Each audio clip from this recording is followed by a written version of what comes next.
નમસ્કાર વિદ્યાર્થી મિત્રો, આપણે લાસ્ટ લેક્ચરની અંદર ચેપ્ટર 2 ફિનિશ કરેલું. ત્યારબાદ હવે આપણે ચેપ્ટર નંબર 3 માં જઈએ છીએ, વનસ્પતિ સૃષ્ટિ વર્ગીકરણ. તો વનસ્પતિ સૃષ્ટિ વર્ગીકરણની અંદર આપણે અગાઉ જોયેલું ચેપ્ટર નંબર 2 ની અંદર કે વીટેકર જે હતો, જેને પંચ સૃષ્ટિ વર્ગીકરણ એટલે કે વીટેકર નામના આરએચ વીટેકર નામનો જે વૈજ્ઞાનિક હતો, એને પાંચ સૃષ્ટિ વર્ગીકરણ જે આપેલી, જેને આપણે અગાઉના ચેપ્ટરમાં જોઈ કે મોનેરા, પ્રોટિસ્ટા, ફૂગ, વનસ્પતિ સૃષ્ટિ અને પ્રાણી સૃષ્ટિ. તો એની અંદર અહીંયા આપણે જે વનસ્પતિ સૃષ્ટિ જે આપેલી છે એને આપણે આ ચેપ્ટરની અંદર વધારે ડિટેલ્સમાં જોઈશું. તો આપણે જાણીએ છીએ કે સમય સમયે જેમ વર્ગીકરણની અંદર બદલાવ આવતો ગયો, તો આપણે જાણીએ છીએ કે જે વનસ્પતિ સૃષ્ટિ હતી, તો એ વનસ્પતિ સૃષ્ટિની અંદર પહેલા મોનેરા સૃષ્ટિના સભ્યો, પ્રોટિસ્ટા અને ફૂગના જે સભ્યો છે, જે કોષ દિવાલ ધરાવે છે, તો મોનેરા, પ્રોટિસ્ટા અને ફૂગના જે સભ્યો છે જે કોષ દિવાલ ધરાવતા હતા, આ સૃષ્ટિનો સમાવેશ પહેલાના સમયની અંદર સામો કરવામાં આવતો, વનસ્પતિ સૃષ્ટિની અંદર કરવામાં આવતો. ત્યારબાદ જેમ જેમ સમય બદલાયો એના અલગ સૃષ્ટિઓની અંદર આપણે અનેક સજીવોને ચેન્જ કરવામાં આવ્યું. તો એવી રીતે આપણે જાણીએ છીએ કે આપણે સાયનોબેક્ટેરિયા છે જે મોનેરા સૃષ્ટિની અંદર હતા, પણ એક પ્રકારની લીલત છે, એનો પહેલા સમાવેશ વનસ્પતિ સૃષ્ટિમાં હતો, પછી એનો આપણે મોનેરા સૃષ્ટિની અંદર એને લઈ ગયા. તો આ ચેપ્ટરની અંદર આપણે વનસ્પતિ સૃષ્ટિ તરીકે લીલ, દ્વિઅંગી, ત્રિઅંગી, અનાવૃત અને આવૃત બીજધારીઓની વાત કરવાની છે. તો આપણે જાણીએ છીએ કે વર્ગીકરણ પદ્ધતિની અંદર જે વર્ગીકરણ પદ્ધતિઓ હતી, એ વર્ગીકરણ પદ્ધતિઓ ત્રણ પ્રકારની છે. ઇન્ટ્રોડક્શનની માત્ર આપણે આજે વાત કરી રહ્યા છીએ. તો એ ત્રણ પ્રકારની વર્ગીકરણ પદ્ધતિઓ દર્શાવેલી છે. એક કૃત્રિમ વર્ગીકરણ પદ્ધતિ, બીજી પદ્ધતિ છે નૈસર્ગિક વર્ગીકરણ પદ્ધતિ, અને ત્રીજો પ્રકાર છે જાતિ વિકાસકીય વર્ગીકરણ પદ્ધતિ. તો આ ત્રણ પ્રકારની પદ્ધતિઓ હતી. તો આપણે સ્વાભાવિક છે કે શરૂઆત ક્યાંથી થઈ કે શરૂઆતમાં જ્યારે અગાઉ પહેલાના સમયની અંદર જ્યારે વર્ગીકરણ જ્યારે કરવામાં આવતું, અગાઉના સમયની અંદર, તો એ વર્ગીકરણ જ્યારે કરવામાં આવતું, તો એ અગાઉ વર્ગીકરણ એ રંગ, પર્ણોની સંખ્યા કે આકાર જેવા બાહ્યાકાર લક્ષણોને ધ્યાનમાં રાખી વર્ગીકરણ કરવામાં આવતું. એટલે શરૂઆતમાં જ્યારે વર્ગીકરણ કરવામાં આવતું ત્યારે પર્ણોની સંખ્યા, રંગ અને આકાર જેવા બાહ્યાકાર લક્ષણો એટલે કે મોર્ફોલોજિકલ જે કેરેક્ટર હતા, પણ કેવા સુપરફિશિયલ લક્ષણોને ધ્યાનમાં રાખીને વર્ગીકરણ કરવામાં આવતું. સુપરફિશિયલ મતલબ ઉપર છેલ્લા જે લક્ષણો હોય એ બધા લક્ષણોને ધ્યાનમાં નહોતું રાખવામાં આવતું શરૂઆતમાં. તો રંગ, પર્ણોની સંખ્યા, આકાર જેવા બાહ્યાકાર લક્ષણોને માત્ર ધ્યાનમાં રાખવામાં આવતું. એટલે માત્ર જે પર્ણોની સંખ્યા કે રંગ કે આકાર એટલે કે સુપરફિશિયલ અહીંયા કહે છે, એટલે કે ઉપર છલ્લા કહી શકાય. સુપરફિશિયલ એટલે ઉપર, આપણે ઉપર છલ્લા કહીએ છીએ, ઉપર છલ્લા લક્ષણો, બધા લક્ષણોને ધ્યાનમાં રાખીને વર્ગીકરણ કરવામાં નહોતું આવતું. એ સમયે વાનસ્પતિક લક્ષણો અને પુકેસર ચક્ર પર આધારિત લક્ષણોને ધ્યાનમાં લેવામાં આવતા. બીજો વાનસ્પતિક લક્ષણો અને પુકેસર ચક્ર પર આધારિત ખૂબ જ ઓછી લાક્ષણિકતાઓ પર આધારિત હોવાથી એ સમય દરમિયાન વાનસ્પતિક લક્ષણો, પુકેસર ચક્ર ના જ માત્ર લક્ષણોને ધ્યાનમાં રાખીને વર્ગીકરણ કરવામાં આવતું. આના લીધે કે વાનસ્પતિક લક્ષણો અને પુકેસર ચક્ર પર આધારિત ખૂબ જ ઓછી લાક્ષણિકતાઓ એટલે ઓછા ટૂંકમાં ઓછા લક્ષણોને ધ્યાનમાં રાખીને વર્ગીકરણ કરવામાં આવતું. અગાઉનું જે કૃત્રિમ વર્ગીકરણ હતું, આર્ટિફિશિયલ કૃત્રિમ વર્ગીકરણ પદ્ધતિ હતી, એ ઓછા લક્ષણોને ધ્યાનમાં રાખીને ટૂંકમાં વર્ગીકરણ કરવામાં આવતું સજીવો. તો એના લીધે શું થાય કે નજીકની સંબંધિત જાતિઓને અલગ કરેલી હતી, કે નજીકનો જે સંબંધ ધરાવતી હોય એ પણ જાતિઓ શું થઈ જતી, અલગ સમાવેશ થતો, કારણ કે ખૂબ ઓછા લક્ષણોને ધ્યાનમાં લેતા. એટલે નજીકનો સંબંધ ધરાવતી જાતિઓ પણ ક્લાસિફિકેશનની અંદર અલગ વર્ગીકરણમાં સમાવેશ થતો. વધુમાં કૃત્રિમ પદ્ધતિઓ એ વાનસ્પતિક અને લિંગી લક્ષણોને એક સરખું મહત્વ આપે છે. કે કૃત્રિમ જે પદ્ધતિઓ છે એની અંદર વાનસ્પતિક લક્ષણને પણ કે લિંગી લક્ષણો બંનેને એક સરખું મહત્વ આપે છે. તો માટે આ સિદ્ધાંત કેવું છે, કૃત્રિમ વર્ગીકરણ પદ્ધતિ સ્વીકૃત નથી. કેમ? તો કૃત્રિમ વર્ગીકરણ પદ્ધતિની અંદર એમસીક્યુ માં પૂછી શકાય કે વાનસ્પતિક લક્ષણો અને લિંગી લક્ષણોને એક સરખું મહત્વ આપવામાં આવતું હતું કે વાનસ્પતિક લક્ષણો અને લિંગી લક્ષણો બંનેને એક સરખું મહત્વ આપવામાં આવતું, જેના લીધે એવું કહે છે કે આ કૃત્રિમ વર્ગીકરણ પદ્ધતિ એ ફ્લોપ, એ સ્વીકાર્ય સર્વસામાન્ય સ્વીકાર્ય ન કહી શકાય, એ એક સરખું મહત્વ આપે છે, આ સ્વીકૃત નથી. કારણ કે વાનસ્પતિક લક્ષણો એવું કહે છે કે પર્યાવરણ દ્વારા ખૂબ જ સરળતાથી અસર પામે છે. કારણ કે જો વાનસ્પતિક લક્ષણો છે એ બહારથી વાનસ્પતિક લક્ષણોને જ ક્યારે ધ્યાનમાં લેવામાં આવે તો એ પર્યાવરણના લીધે વાનસ્પતિક લક્ષણોમાં ક્યારેક વનસ્પતિઓના જે વાનસ્પતિક લક્ષણો હોય તેની અંદર ફેરફાર થઈ શકે છે. તો આ એમસીક્યુ માં પણ પૂછી શકાય કે કૃત્રિમ વર્ગીકરણ પદ્ધતિને વાનસ્પતિક અને લિંગી લક્ષણોને એકસરખું મહત્વ આપે છે, તેથી એ સ્વીકૃત નથી. આ સ્વીકૃત નથી આ વાત કેમ? કારણ કે તો પૂછી શકાય કે વાનસ્પતિક લક્ષણો એ પર્યાવરણની સાથે ચેન્જ સરળતાથી આવી શકે છે. કારણ કે વાનસ્પતિક લક્ષણો એ પર્યાવરણ દ્વારા ખૂબ જ સરળતાથી અસર પામે છે. તો ઉદાહરણ આપ્યું છે કે લિનિયસ જે વર્ગીકરણ પદ્ધતિ આપેલી આપણે અગાઉ જોઈ લીધી ચેપ્ટર 1 માં, દ્વિસૃષ્ટિ વર્ગીકરણ પદ્ધતિ, વનસ્પતિ સૃષ્ટિ અને પ્રાણી સૃષ્ટિ. તો એ કૃત્રિમ વર્ગીકરણ પદ્ધતિ નો એક્ઝામ્પલ છે. તો કૃત્રિમ વર્ગીકરણ પદ્ધતિમાં એટલે આપણે કયા કયા મુદ્દાઓ જોયા?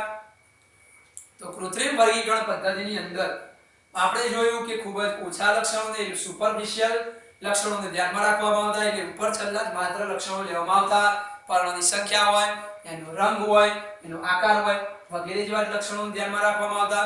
વાનસ્પતિક લક્ષણો અને પુંકેસર ચક્ર ઉપર જ આધારિત હતા. તો ઓછા લક્ષણોને ધ્યાનમાં લેવાને કારણે અમુક જે નજીકનો સંબંધ ધરાવતી જાતિઓ જે છે એકબીજાથી દૂર મૂકવામાં આવતી હતી. બીજો કે વાનસ્પતિક લક્ષણો અને લિંગી લક્ષણોને એક સરખું મહત્વ આપવામાં આવતું હતું, એટલે સિદ્ધાંત સ્વીકૃત નથી. કેમ?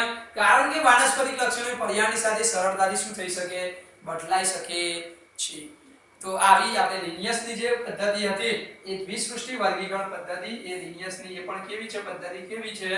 તો એ કૃત્રિમ વર્ગીકરણ પદ્ધતિ છે. ત્યાર પછી આપણે બીજી વર્ગીકરણ પદ્ધતિ જોઈએ. તો સેકન્ડ નંબરની આપણી વર્ગીકરણ પદ્ધતિ કઈ છે? ત્યાર પછી આવી નૈસર્ગિક વર્ગીકરણ પદ્ધતિ, પ્રાકૃતિક કુદરતી વર્ગીકરણ પદ્ધતિ. તો આ વર્ગીકરણની અંદર કોને ધ્યાનમાં રાખવામાં આવતું? તો સજીવો વચ્ચેના પ્રાકૃતિક સંબંધો, એ સજીવો વચ્ચેના પ્રાકૃતિક સંબંધો પર આધારિત હતી. આ વર્ગીકરણ પદ્ધતિ જે હતી એ સજીવોના વચ્ચેના પ્રાકૃતિક સંબંધો, કે કુદરતી રીતે સજીવો વચ્ચે કયા સંબંધો છે, કુદરતી એકબીજા સાથે સજીવો ગમે તે રીતે પ્રત્યક્ષ કે પરોક્ષ રીતે એકસાથે સંકળાયેલા છે, તો સજીવો વચ્ચેના કુદરતી સંબંધો પર આધારિત આ પદ્ધતિ હતી. તેમાં માત્ર બાહ્ય લક્ષણોને ધ્યાનમાં રાખેલા નહોતા. માત્ર પેલામાં જેમ માત્ર બાહ્ય લક્ષણોની વાત કરેલી, અહીં માત્ર બાહ્ય લક્ષણોની વાત નથી કરી કે બાહ્ય લક્ષણોને ધ્યાનમાં નથી લેવાયા, પરંતુ એની સાથે સાથે કયા લક્ષણોને ધ્યાનમાં રાખ્યા? અહીં આપણે જે કૃત્રિમ વર્ગીકરણ પદ્ધતિ હતી એની અંદર માત્ર બાહ્ય લક્ષણોની વાત કરીએ, એ બી ઉપર છેલ્લા સુપરફિશિયલ. પણ નૈસર્ગિકમાં સજીવો વચ્ચેનો પ્રાકૃતિક સજીવો વચ્ચેના પ્રાકૃતિક સંબંધો પર આધારિત હતી. તદુપરાંત બાહ્ય લક્ષણો એટલે કે મોર્ફોલોજિકલ કેરેક્ટર ઉપરાંત, બાહ્ય લક્ષણો ઉપરાંત કયા લક્ષણો? તો આંતરિક લક્ષણોને પણ ધ્યાનમાં રાખવામાં આવ્યા. એ આંતરિક લક્ષણો કયા છે? કે સૂક્ષ્મ સંરચના, બીજું છે એની અંતસ્થ એનાટોમી, એટલે વનસ્પતિની અંતસ્થ રચના, એક સૂક્ષ્મ સંરચના, અલ્ટ્રા માઇક્રો સ્ટ્રક્ચરની વાત કરેલી છે. સૂક્ષ્મ સંરચના પણ જોવામાં આવે સજીવની. આંતરિક રચનાને પણ ધ્યાનમાં રાખવામાં આવે. એની ભ્રૂણ વિદ્યા, એમ્બ્રિયોલોજી, વનસ્પતિ રસાયણ વિદ્યા વગેરે આંતરિક લક્ષણોને પણ કુદરતી રીતે ધ્યાનમાં રાખવામાં આવ્યા. તો આ પદ્ધતિ નૈસર્ગિક વર્ગીકરણ પદ્ધતિમાં ધ્યાનમાં રાખવામાં આવે. કોને આપીએ? તો એ જ્યોર્જ બેન્થામ અને જોસેફ ડાલ્ટન, એટલે કે બેન્થામ અને હુકર નામના વૈજ્ઞાનિકોએ આપી. તો આપણે કઈ નહીં તો આટલું તો યાદ રાખીશું કે લિનિયસની દ્વિસૃષ્ટિ વર્ગીકરણ પદ્ધતિ એ કૃત્રિમ વર્ગીકરણ પદ્ધતિ હતી. ત્યાર પછી નૈસર્ગિક વર્ગીકરણ પદ્ધતિ બેન્થામ અને હુકર નામના વૈજ્ઞાનિકોએ આપી. એ નૈસર્ગિક વર્ગીકરણ પદ્ધતિમાં માત્ર બાહ્ય લક્ષણોને ધ્યાનમાં લેવાય નથી, પરંતુ આંતરિક રચના, એનાટોમી, ભ્રૂણ વિદ્યા જેવા આંતરિક લક્ષણોને પણ ધ્યાનમાં રાખીને આ વર્ગીકરણ પદ્ધતિ આપેલી છે. તો એ નૈસર્ગિક વર્ગીકરણ પદ્ધતિની વાત થઈ. ત્યાર પછી ત્રીજી પદ્ધતિ જે જાતિ વિકાસીય વર્ગીકરણ પદ્ધતિ હતી.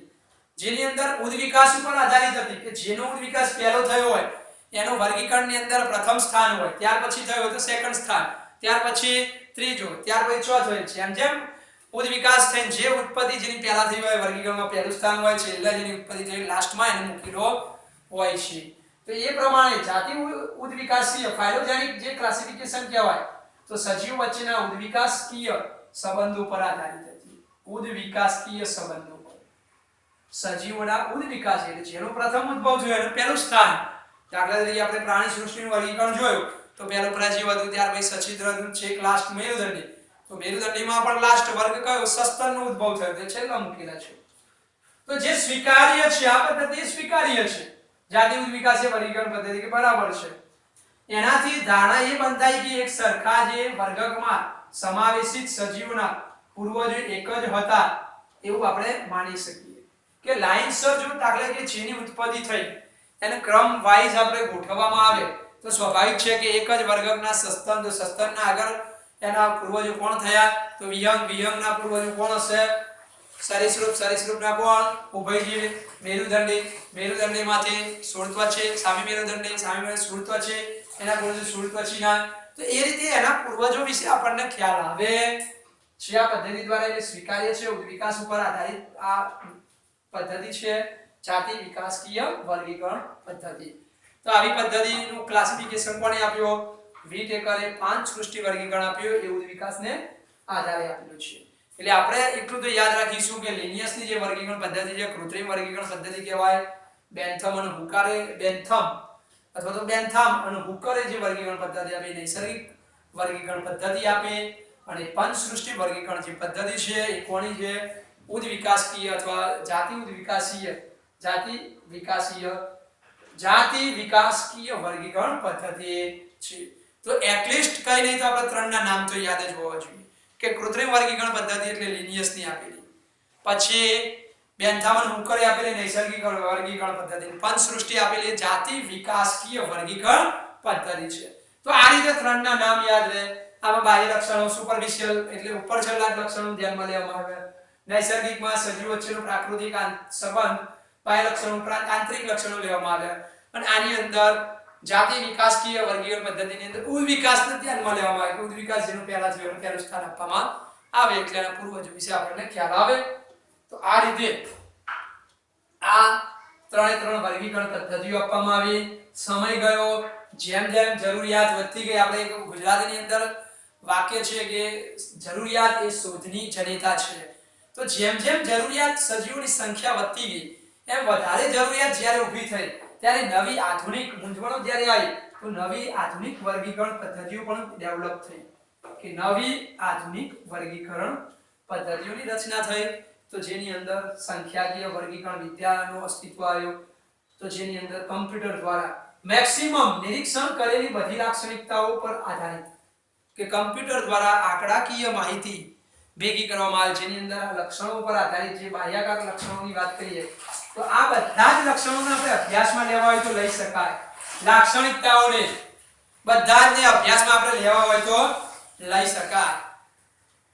કઈ પદ્ધતિની અંદર સંખ્યાકીય વર્ગીકરણ વિદ્યાની અંદર કમ્પ્યુટર દ્વારા આંકડાકીય જેટલા પણ મેક્સિમમ જે લક્ષણો હોય એ બધી લાક્ષણિકતાઓને એની અંદર ભેગી કરી શકાય છે. તો પહેલી પદ્ધતિ સંખ્યાકીય વર્ગીકરણ વિદ્યા. ત્યાર પછી અસ્તિત્વમાં આવી કોષ વર્ગીકરણ વિદ્યા જેની અંદર રંગસૂત્રોની સંખ્યા, રંગસૂત્રોનો આકાર કે રંગસૂત્રોનું વર્તણૂક નો અભ્યાસ એના દ્વારા આપણે કરી શકીએ છીએ કે રંગસૂત્રની સંખ્યા જાણી શકાય, રંગસૂત્રની સંખ્યા, રંગસૂત્રની રચના કે એનું બિહેવિયર એનો અભ્યાસ આપણે કોષ વર્ગીકરણ વિદ્યા દ્વારા કરી શકીએ છીએ કે કોષની અંદર આવેલા રંગસૂત્રોની સંખ્યા, એની રચના, સ્ટ્રક્ચર કે ભાઈ કયા પ્રકારના છે, એક્રોસેન્ટ્રિક, મેટાસેન્ટ્રિક, પિલોસેન્ટ્રિક એનું બિહેવિયર રંગસૂત્રનું આપણે જાણી શકીએ છીએ. ત્યાર પછી ત્રીજી રસાયણ વર્ગીકરણ વિદ્યા. તો વનસ્પતિઓના રાસાયણિક ઘટકોની માહિતી આધારિત આ વર્ગીકરણ પદ્ધતિ છે. વનસ્પતિઓના અંદર કયા રાસાયણિક ઘટકો આવેલા છે એ રાસાયણિક ઘટકોની માહિતી આધારિત આ પદ્ધતિ દર્શાવેલી છે. એટલે આપણે ચાર વર્ગીકરણ પદ્ધતિઓની વાત કરી કે નૈસર્ગિક કે કૃત્રિમ વર્ગીકરણ પદ્ધતિ, મોટાભાગે સુપરફિશિયલ લક્ષણોને ધ્યાનમાં લેવામાં આવે, ઓછા લક્ષણોને ધ્યાનમાં લેવામાં આવે, વાનસ્પતિક લક્ષણો લિંગી લક્ષણોને એક સમાન માનવામાં આવે. કેમ? કારણ કે અસ્વીકૃત છે. તો વાનસ્પતિક લક્ષણો પર્યાવરણ સાથે બદલાય છે. લિનિયસની આપેલી દ્વિસૃષ્ટિ વર્ગીકરણ આ કૃત્રિમ વર્ગીકરણ પદ્ધતિ છે. બીજી નૈસર્ગિક વર્ગીકરણ પદ્ધતિ કોને આપી? તો બેન્થામન હુકરે આપી, જેની અંદર બાહ્ય લક્ષણો ઉપરાંત એ સજીવો વચ્ચેના પ્રાકૃતિક આંતર સંબંધોને ધ્યાનમાં લેવામાં આવે. બાહ્ય લક્ષણો ઉપરાંત આંતરિક લક્ષણો એટલે એનાટોમી, ભ્રૂણવિદ્યા વગેરે આંતરિક લક્ષણોને ધ્યાનમાં લેવામાં આવે છે. બેન્થામ હુકરે આપી. ત્રીજી જાતિ વિકાસકીય વર્ગીકરણ પદ્ધતિ, જે કોને આપી? વી-ટેકરે આ વર્ગીકરણ પદ્ધતિ આપી, જેની અંદર ઉદ્વિકાસને ધ્યાનમાં લેવામાં આવે, જેના લીધે પૂર્વજો વિશેનું બધા જે સજીવ એકમાં આવતા હોય ત્યાં પૂર્વજો વિશેનો આપણને ખ્યાલ આવે. અને છેલ્લું કે જરૂરિયાત વધતી ગઈ તેમાં આધુનિક વર્ગીકરણ પદ્ધતિઓ આવી, જેના લીધે સંખ્યાકીય વર્ગીકરણ પદ્ધતિ આંકડાઓ તારવી શકાય, મેક્સિમમ લાક્ષણિકતાઓનો અભ્યાસ થઈ શકે, કોષ વર્ગીકરણ વિદ્યા અને રસાયણ વર્ગીકરણ વિદ્યાઓનો આગળ એ શરૂઆત થઈ. તો આટલા આપણે અહીંયા અટકીશું. ત્યાર પછી આપણે વર્ગીકરણની ઇન્ટ્રોડક્શન આપણી પૂરી થાય ત્યાર પછી આપણે જઈશું વનસ્પતિ સૃષ્ટિની અંદર લીલ. તો લીલની ઇન્ટ્રોડક્શન આપણે ચાલુ કરીએ. તો લીલની અંદર જુદા જુદા લક્ષણો આપેલા છે. તો સૌપ્રથમ લીલ એ કેવી છે? સાદા સુકાય અથવા થેલસ કહેવાય. એની દેહ રચના, જેના દેહ રચના સુકાય હરિતદ્રવ્ય મહદઅંશે જલજ સજીવો કે સાદા છે, એનું થેલસ સુકાય પ્રકારનું છે, એટલે મૂળ પ્રકાર પર્ણમાં વિભાજિત ન હોય. સુકાય એટલે મૂળ પ્રકાર પર્ણમાં વિભાજિત ન હોય. સુકાય એટલે આપણે એની દેહ રચના મોટા ભાગે જે હોય, દેહ રચના કેવી હોય છે? મોટા ભાગે એની દેહ રચના, જે દેહ રચના હોય, દેહ રચના મૂળ પ્રકાંડ કે પર્ણમાં વિભાજિત હોતી નથી. મૂળ પ્રકાંડ અને પર્ણમાં વિભાજિત હોતી નથી. કે દેહ રચના જે હોય એ મૂળ પ્રકાંડ કે પર્ણમાં એ અલગ અલગ ત્રણ ભાગમાં એ વિભાજન ન હોય, વિભાજિત ન હોય. તો મૂળ પ્રકાંડ પર્ણમાં વિભાજિત ન હોય એને આપણે સુકાયક દેહ રચના ને આપણે શું કહીએ છીએ? સુકાયક તરીકે ઓળખીએ છીએ, સુકાયક તરીકે ઓળખાય. તો સાદા સુકાયક એટલે મૂળ પ્રકાંડ પર્ણમાં ત્રણ ભાગમાં ડિવાઇડ હોતી નથી. હરિતદ્રવ્ય ધરાવે છે. મોટા ભાગે લીલ એ પાણીમાં જોવા મળે છે. તેના વસવાટની આપણે શરૂઆત કરીએ. તેનો વસવાટ મીઠા પાણીમાં જોવા મળે, કાં તો ખારા પાણીમાં એટલે દરિયાઈ છે એટલે નદી સરોવર તળાવમાં જોવા મળે, કાં તો એ મીઠા પાણીની અંદર નિવાસસ્થાન કરે છે. તો આપણે મીઠા પાણીની અંદર, ખારા પાણીમાં અને ક્યારેક એ ભેજયુક્ત પથ્થરો ઉપર પણ જોવા મળે છે. તો ક્યારેક ભેજયુક્ત પથ્થર ઉપર, જમીન ઉપર કે લાકડા ઉપર પણ એ લીલ ક્યારેક જોવા મળે છે. તો વસવાટની વાત કરીએ, મીઠા પાણીમાં, ખારા પાણીમાં એટલે દરિયાની અંદર જોવા મળે, કેટલીક વાર પથ્થરો ઉપર, જમીનમાં, લાકડા ઉપર પણ જોવા મળે છે. અપવાદરૂ કેટલીક વાર કેટલીક ફૂગ એ લીલ ફૂગ સાથે એ લાઇકેન તરીકે નિવાસસ્થાન કરે છે. તો આપણે ભણી ગયા ચેપ્ટર નંબર 2 ની અંદર લાઇકેન, લીલ વત્તા ફૂગ સહજીવન ગુજારે છે.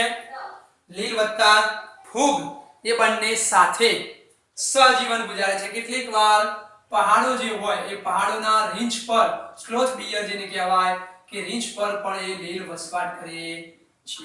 તો લીલ કેટલીક વાર લીલ જે જોવા મળે છે,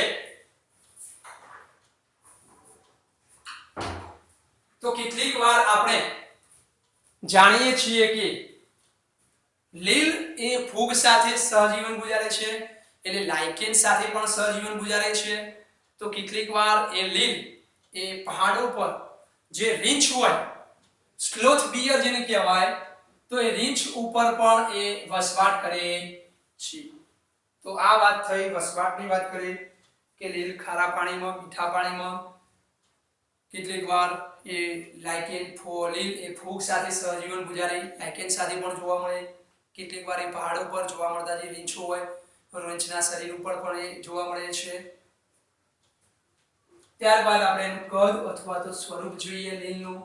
તો લીલ આપણે જોઈશું કેટલીક એકકોષીય હોય, કેટલીક તાંતણા જેવી હોય, તો કેટલીક એમસીક્યુ માં પૂછાય કે કેટલીક એકકોષીય છે, તો ક્લેમિડોમોનાસ નામની જે લીલ છે જે એકકોષીય જોવા મળે છે, ક્લેમિડોમોનાસ જે એકકોષીય લીલ જોવા મળે છે.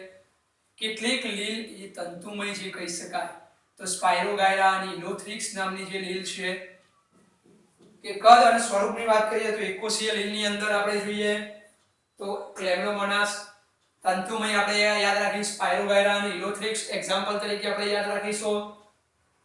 વસાહતે એટલે કોલોની સમૂહમાં જોવા મળતી હોય એવી તો વોલ્વોક્સ યાદ રાખીશું. વોલ્વોક્સ વી ઉપરથી વસાહતી કોલોની વોલ્વોક્સ જોવા મળે.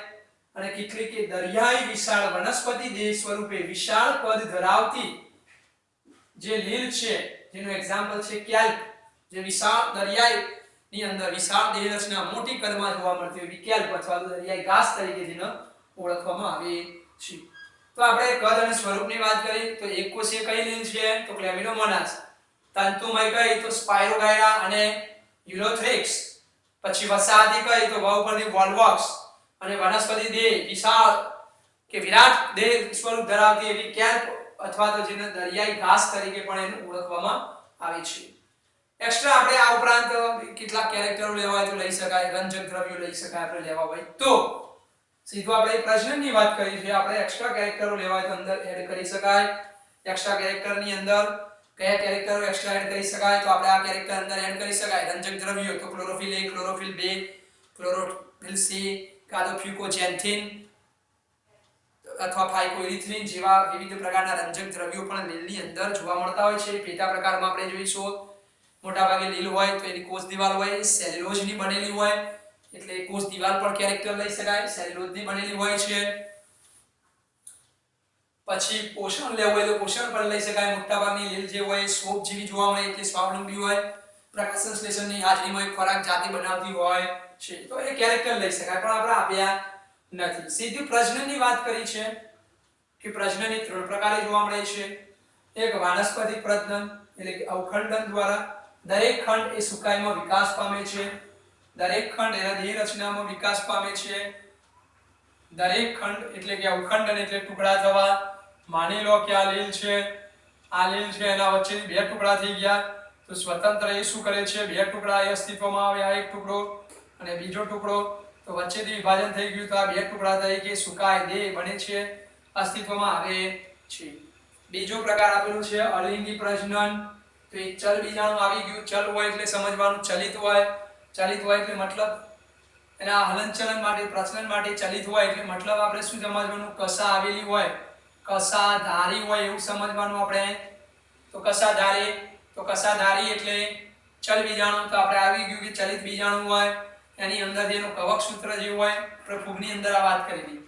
તો દેહ રચનામાંથી એ અંકુરિત થઈ કસાધારી જે એની અંદર છોડમાં એ પરિણમે છે નવા છોડમાં, એટલે નવા દેહ તરીકે અસ્તિત્વમાં આવે છે ચલ બીજાણુ દ્વારા. એટલે બીજાણુ દ્વારા ટૂંકમાં લિંગી પ્રજનન કરી શકે છે.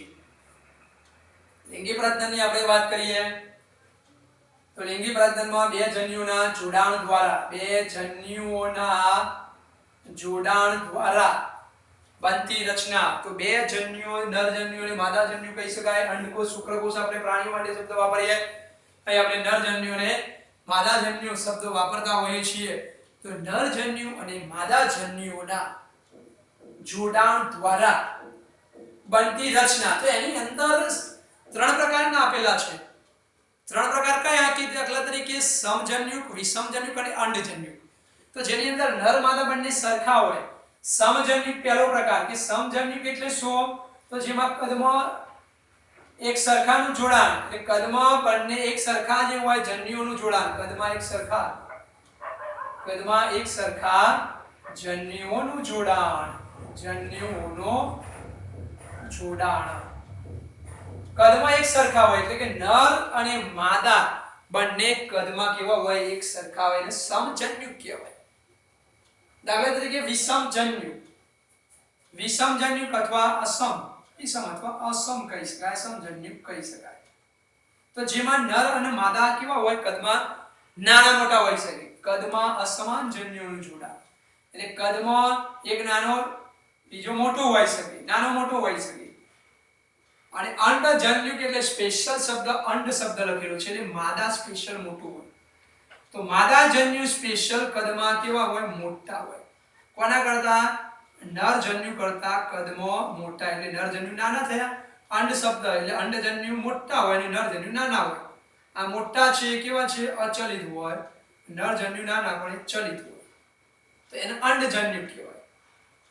ત્રણેયના ઉદાહરણ જોઈ લઈશું આપણે કે સમજન્યુકનું ઉદાહરણ તો એવું કહે છે કે આની અંદર પાછા કશાધારી કશાવિહીન હોઈ શકે. સમજન્યુક એમસીક્યુ માં પૂછાય કે સમજન્યુક અને ક્યાં સમજન્યુકમાં ખરા નર અને માદા સરખા કદ ધરાવતા હોય, નરજન્યુ માદાજન્યુ એમનું જોડાણ થતું હોય, પણ કશાધારી અને કશાવિહીન. તો કશાધારીનું આપણે એક્ઝામ્પલ યાદ રાખીશું યુરોથ્રિક્સ. આ નવી બુક પ્રમાણે જોઈશું આપણે. જૂની બુક હશે તો એની અંદર ઉદાહરણ કદાચ ક્લેમિડોમોનાસ લખેલું છે. તો આપણે સુધારો કરી નવી બુકનું ઉદાહરણ એક્ઝામ્પલ લખીશું યુરોથ્રિક્સ. કશાવિહીન જે હોય એનું એક્ઝામ્પલ સ્પાયરોગાયરા છે.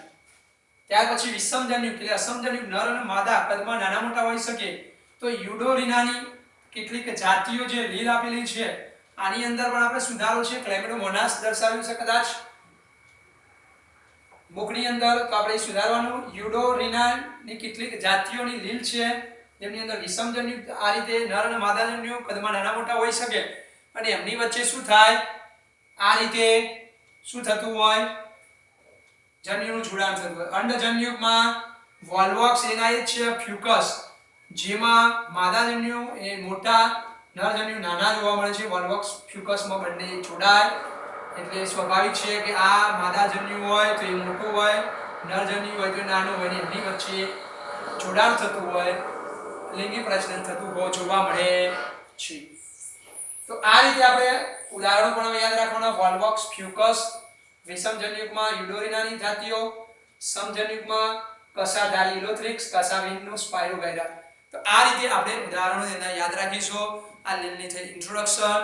ત્યાર પછી બીજો એક પેરેગ્રાફ લીલનો ઇન્ટ્રોડક્શનની અંદર એક પેરેગ્રાફ આપેલો છે કયો?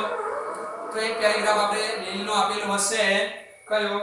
લીલની આર્થિક અગત્યતાની વાત કરેલી હશે. તો લીલની આપણે આર્થિક અગત્યતા જોઈએ કે લીલ કઈ કઈ જગ્યાએ ઉપયોગી છે. તો પૃથ્વી પરના કુલ CO2 ના અડધા CO2 નું સ્થાપન એ લીલ દ્વારા પ્રકાશ સંશ્લેષણ દ્વારા થઈ શકે છે. એક અગત્યનું પહેલું અગત્યનું કે પૃથ્વી ઉપર જેટલું પણ પ્રકાશ સંશ્લેષણ થાય અને પ્રકાશ સંશ્લેષણની ક્રિયા દ્વારા આપણે જાણીએ છીએ કે પ્રકાશ સંશ્લેષણમાં CO2 જે હોય એ CO2 પ્રકાશ સંશ્લેષણ દરમિયાન એ જેટલું પણ CO2 નું સ્થાપન થાય તો એ પ્રકાશ સંશ્લેષણ દરમિયાન તો પૃથ્વી પરના કુલ CO2 ના અડધા CO2 નું એટલે 50% CO2 નું સ્થાપન એ લીલ કરે છે. પ્રકાશ સંશ્લેષણની ક્રિયા દરમિયાન અડધો 50% જે CO2 છે એ કુલ CO2 નું જે સ્થાપન થતું હોય એમાંથી એ લીલ દ્વારા મોટા ભાગના CO2 નું સ્થાપન લીલ દ્વારા થાય છે, પ્રકાશ સંશ્લેષણ દ્વારા. બીજું કે લીલ એ પ્રકાશ સંશ્લેષણ દ્વારા દ્રાવ્ય O2 નું પ્રમાણ પાછું શું કરે છે? વાતાવરણની અંદર વધારે છે. કેમ? કારણ કે પ્રકાશ સંશ્લેષણ કરશે પૃથ્વી ઉપર આવેલો જે CO2 સ્થાપન છે CO2 એના અડધા પૃથ્વી પરના કુલ CO2 માંથી અડધો CO2 સ્થાપન એ લીલ કરે છે અને CO2 સ્થાપન થાય તો સ્વાભાવિક છે કે પ્રકાશ સંશ્લેષણ કરીને CO2 મેળવે અને એ શું કરે છે? સામે O2 મુક્ત કરે છે. તો એ દ્રાવ્ય O2 એટલે કે ડિસોલ્વડ આપણે ઓક્સિજન આવતો હતો, દ્રાવ્ય O2 એટલે DO કહી શકાય, ડિસોલ્વડ ઓક્સિજન. તો લીલ એ પ્રકાશ સંશ્લેષણ દ્વારા દ્રાવ્ય ઓક્સિજનનું પ્રમાણ પણ એ વધારે છે એટલે વાતાવરણની અંદર ઓક્સિજન છોડશે તો દ્રાવ્ય O2 નું પ્રમાણ એ શું થાય છે? વધે છે. બીજું કે લીલ મોટાભાગે પાણીમાં જોવા મળે એટલે જલીય વનસ્પતિઓ માટે પણ એ કેવું છે? જલીય વનસ્પતિઓ માટે પણ એ શક્તિસભર છે. જલીય વનસ્પતિઓ માટે પણ એ શક્તિસભર જોવા મળે છે. તો જલીય વનસ્પતિઓ માટે બધા જ જલીય પ્રાણીઓના પોષક ચક્રના આધાર સ્તંભ રૂપે એ શક્તિસભર ઉત્પાદકો છે. તો એક આગળનો આપણે ટોપિક જોઈએ કે બધા જ જલીય પ્રાણીઓના પોષક ચક્રના આધાર સ્તંભ રૂપે શક્તિસભર પ્રાથમિક ઉત્પાદકો છે. બધા જેટલા જલીય પ્રાણીઓ છે એમના શક્તિ સભર તરીકે કાર્ય કરે છે કે બધા જ જલીય પ્રાણીઓના પોષક ચક્રના આધાર સ્તંભ રૂપે એ શક્તિ સભર એટલે કે પ્રાથમિક ઉત્પાદકો તરીકે કાર્ય કરે. જેટલા પણ એ જલીય પ્રાણીઓ હોય એ જલીય પ્રાણીઓના પોષક ચક્ર, કારણ કે જેટલા પણ જલીય પ્રાણીઓ છે એમનું પોષણ ક્યાંથી મેળવે છે? પોષક ચક્રનો આધાર સ્તંભ છે. કેમ? કારણ કે ત્યાં શક્તિ ક્યાંથી મેળવે છે? જેટલા પણ જલીય પ્રાણીઓ હોય એ પોષણ ખોરાક ક્યાંથી મેળવે? તો એ પ્રાથમિક ઉત્પાદકોમાંથી મેળવે. તો એના જે મેઇન પ્રાઇમરી જે કન્ઝ્યુમર પ્રાઇમરી પ્રોડ્યુસર જે કહેવાય એ પ્રાઇમરી પ્રોડ્યુસર તરીકે કોણ છે? અહીં લીલ જોવા મળે છે. કારણ કે આની અંદર મહત્વનો ભાગ કોણ ભજવે છે? લીલ ભાગ ભજવે છે. તો મહત્વનો રોલ અહીં લીલનો છે કે બધા જલીય પ્રાણીઓના પોષક ચક્રના આધાર સ્તંભ તરીકે એ મહત્વનો ભાગ એ લીલ ભાગ ભજવે છે, શક્તિ સભર તરીકે કાર્ય કરે. ત્યાર પછી એક મુદ્દો આગળ આપેલો છે કે પોરફાયરા, લેમિનારિયા, સરગાસમ જેવી જે ખારા પાણીની જે લીલ છે એ લગભગ 70% જેટલી જાતિઓ એ ખોરાક તરીકે ઉપયોગી છે. તો પોરફાયરા કે લેમિનારિયા કે સરગાસમ જેવી આ મરાઇન આલ્ગી જે છે, દરિયાઈ આલ્ગી જે છે એની 70% જાતિઓ જે છે એ મોટાભાગની દરિયાઈ જે 70% જાતિઓ છે જેનો ઉપયોગ એ ફૂડ તરીકે એનો ઉપયોગ થાય છે, ખોરાક તરીકે ઉપયોગી છે.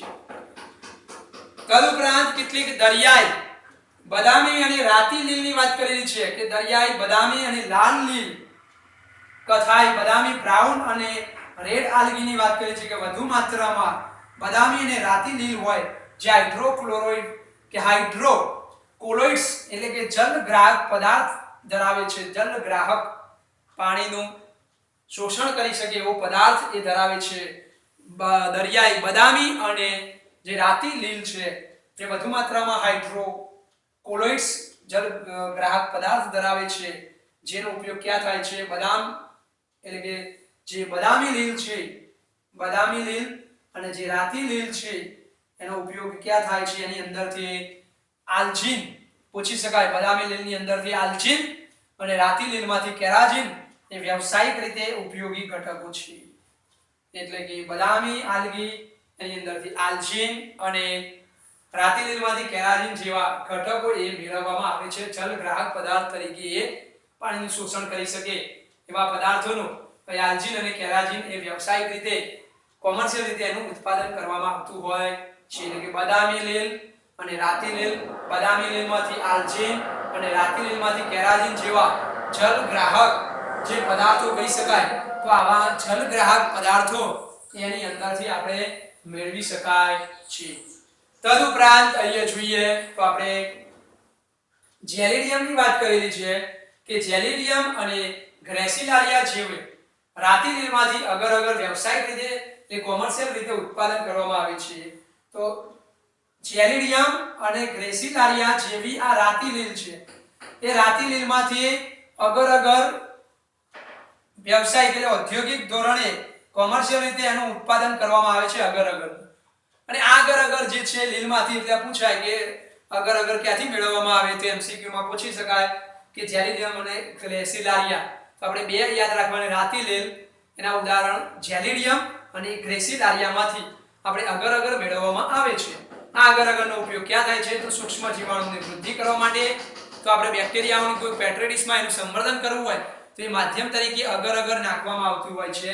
એ લીલ છે તો સૂક્ષ્મ જીવાણુની વૃદ્ધિ, આઈસ્ક્રીમની બનાવટ કે જેલીની બનાવટોમાં આવી અગર અગર લીલનો જે સામગ્રી મેળવેલ છે ગ્રેસિલારિયા અને જેલિડિયમ નામની જે રાતી લીલ છે એમાંથી મેળવેલા ઘટકો છે. છેલ્લી અગત્યતા આપણે જોઈ લઈએ ક્લોરેલા.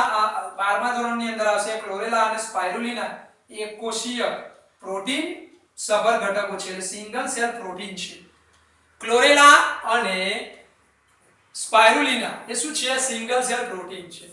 આપણે કીધું ભાઈ ક્લોરેલા અને સ્પાઇરુલિના એ શું છે? સિંગલ સેલ પ્રોટીન છે. મતલબ સિંગલ સેલ પ્રોટીન જેને કહેવાય સિંગલ સેલ પ્રોટીન કહી શકાય આપણે કહેવું હોય તો. ક્લોરેલા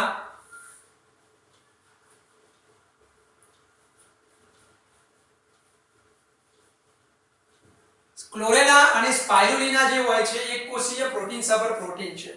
એક કોષજન્ય એ પ્રોટીન છે. એને આપણે ટૂંકમાં કેવું હોય તો SCP કહેવાય. 12મા ધોરણની અંદર આવશે. સિંગલ સેલ પ્રોટીન કહેવાય.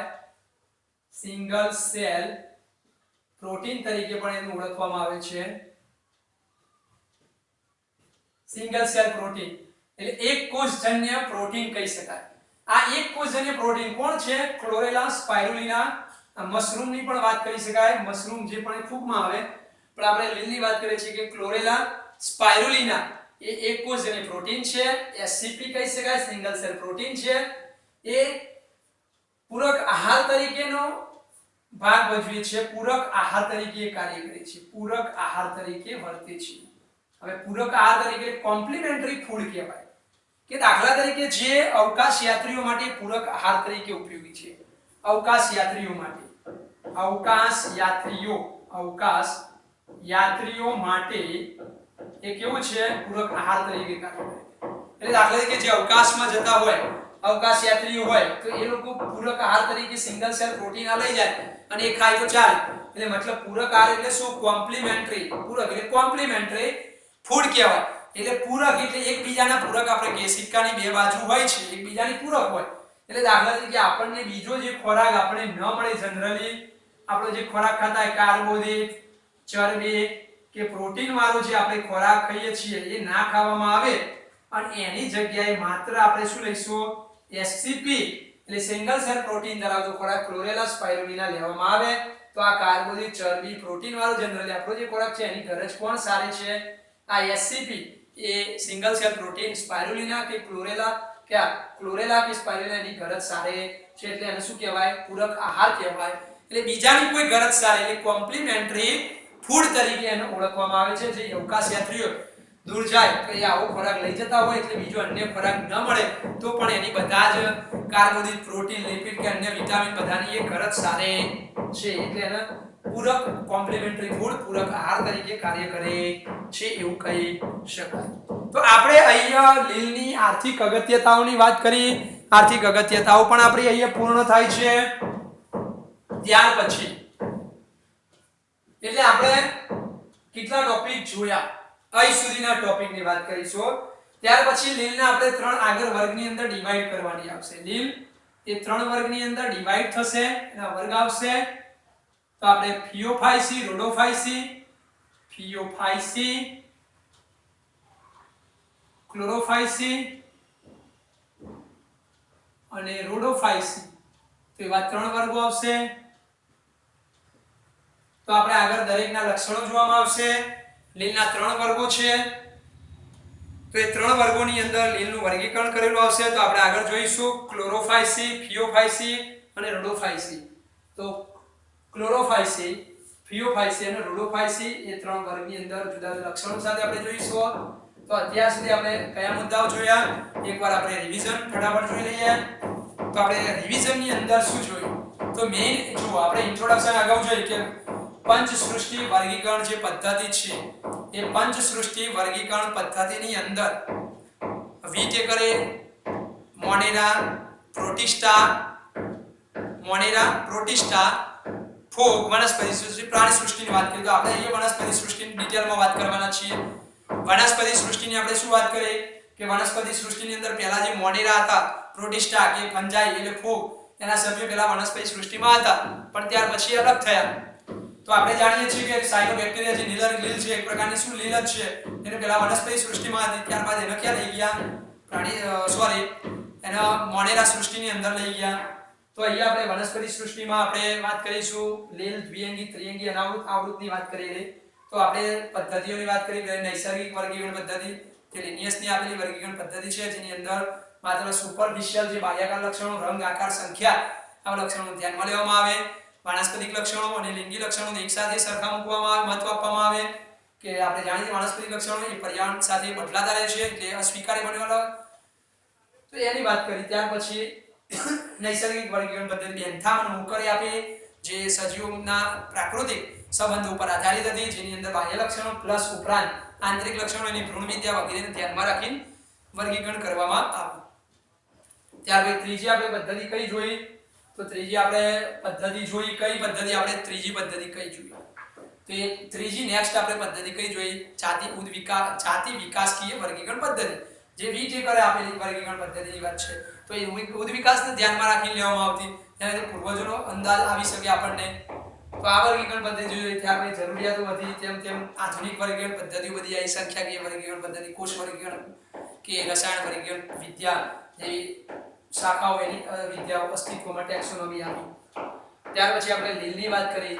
તો લીલની અંદર આપણે કયા ટોપિક્સ જોયા? તો એનો વસપાટ જોયો, એનું કદ સ્વરૂપ જોયું કે લીલ એકોષીય હોય, તંતુમય હોઈ શકે, વિશાળ કદ ધરાવે, વસાહતી પણ હોઈ શકે, પ્રજનન અવખંડન દ્વારા ચલબીજાણુ દ્વારા લિંગી પ્રજનન, બે જન્યુનું જોડાણ થાય, જેમાં જન્યુ જે સમજન્યુક હોય, વિષમજન્યુક હોય, અંડજન્યુક હોય, દરેકના આપણે ઉદાહરણ જોયા.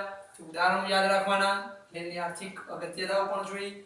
અને છેલ્લે આપણે લીલની વાત કરીશું કે લીલને ત્રણ અલગ અલગ વર્ગની અંદર હવે ડિવાઈડ કરી અને ત્રણેયના લક્ષણો આપણે વારાફરતી જોઈશું કે ક્લોરોફાઇસીના લક્ષણો કયા, ક્લોરોફાઇસી લીલના, ફિયોફાઇસી લીલના લક્ષણો કયા અને રોડોફાઇસી લીલના લક્ષણો કયા છે, એને આપણે નેક્સ્ટ લેક્ચરની અંદર જોઈશું.